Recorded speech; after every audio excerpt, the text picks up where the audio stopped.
19-এর লোকসভা নির্বাচন থেকে এবারের লোকসভা ভোট। বারবার রানাঘাট দক্ষিণ বিধানসভায় তৃণমূলকে টেক্কা দিয়েছে বিজেপি। এবার উপনির্বাচনে কি হবে? অঙ্ক কষতে ব্যস্ত বিজেপি তৃণমূল।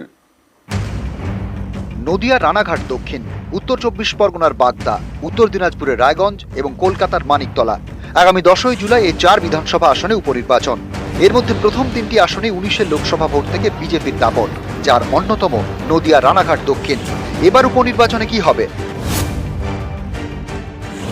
2021 সালে রানাঘাট দক্ষিণ কেন্দ্র থেকে বিজেপি টিকিটে জয়ী হন মুকুটমণি অধিকারী। এবার লোকসভা ভোটের মুখে তিনি তৃণমূলে যোগ দেন। তাঁকে এবার রানাঘাট লোকসভা কেন্দ্রে প্রার্থী করে তৃণমূল। ফলে মুকুটমণি বিধায়ক পদ থেকে ইস্তফা দেন। তাই মুকুটমণির ছেড়ে যাওয়া বিধানসভা আসনে 10ই জুলাই উপনির্বাচন। লোকসভায় হারলেও উপনির্বাচনে মতুয়া নেতা মুকুটমণিকেই মতুয়া প্রভাবিত রানাঘাট দক্ষিণে প্রার্থী করেছে তৃণমূল। লোকসভাতে যিনি প্রার্থী ছিলেন তিনি বিধানসভার প্রার্থী, ফলে একটা পরিচিত মুখ। লোকসভাতে সেই সমস্ত কর্মীদের কাঁধে হাত রেখে পায়ে পা চালিয়ে একসাথে কণ্ঠে কণ্ঠ মিলিয়ে প্রচারটা হয়েছিল। ফলে প্রার্থীর দিক থেকে আরেকটা সুবিধা হচ্ছে এবং কর্মীদের দিক থেকেও একটা সুবিধা হচ্ছে যে বন্ডিংটা তো হয়ে আছে। এটা একটা এক্সট্রা অ্যাডভান্টেজ ডেফিনেটলি। 19-এর লোকসভা ভোটের নিরিখে রানাঘাট দক্ষিণ বিধানসভা আসনে 44,931 ভোটে তৃণমূলের থেকে এগিয়ে ছিল বিজেপি। 21-এর বিধানসভা ভোটে রানাঘাট দক্ষিণে তৃণমূলকে প্রায় 16,500 ভোটে হারায় বিজেপি। 24-এর লোকসভা ভোটেও রানাঘাট দক্ষিণ থেকে প্রায় 37,000 ভোটে এগিয়ে বিজেপি। এবার উপনির্বাচনে রানাঘাট দক্ষিণ ধরে রাখতে মরিয়া বিজেপি। তারা এবার প্রার্থী করেছে মনোজ কুমার বিশ্বাসকে, যিনি লোকসভা ভোটে এবার রানাঘাট কেন্দ্রে দলের গুরুত্বপূর্ণ দায়িত্বে ছিলেন, যাকে বাজি করে রানাঘাট দক্ষিণে জয়ের ধারা বজায় রাখা যাবে বলে মনে করছে বিজেপি।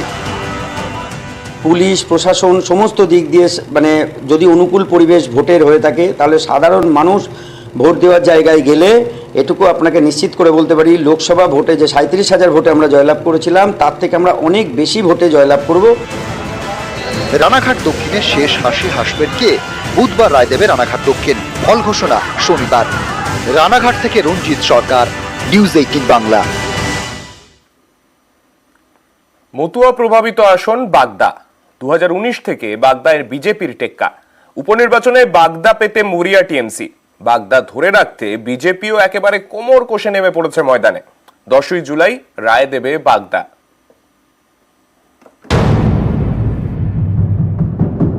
10ই জুলাই রাজ্যে 4 বিধানসভা আসনে উপনির্বাচন। এর মধ্যে অন্যতম উত্তর 24 পরগনার বাগদা, যা পড়ে বনগাঁ লোকসভা কেন্দ্রের মধ্যে। 19-এর লোকসভা নির্বাচন থেকে এবারে লোকসভা ভোট। বারবার তৃণমূলের ব্যথা বাড়িয়েছে বাগদা। অন্যদিকে বাগদা ধরে রাখতে বিজেপি মরিয়া। এই অবস্থায় 10 তারিখ ভোট।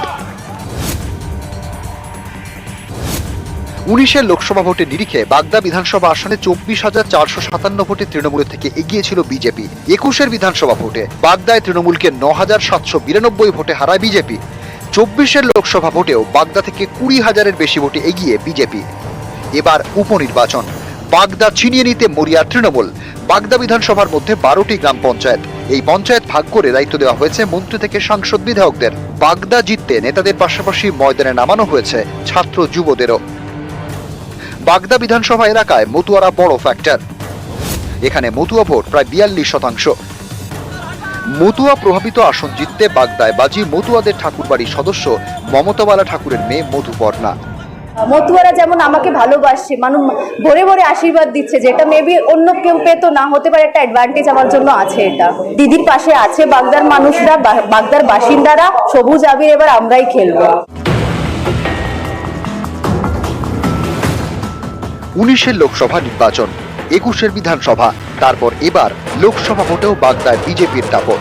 উপনির্বাচনে বাগদার সাফল্য বজায় রেখে বিজেপি চাইছে বিধানসভায় তাদের শক্তি বাড়িয়ে নিতে। কিন্তু সেই পথে কি পদ্মের কাঁটা হবে নির্দল? কারণ বাগদায় নির্দল হিসেবে দাঁড়িয়েছেন সত্যজিৎ মজুমদার।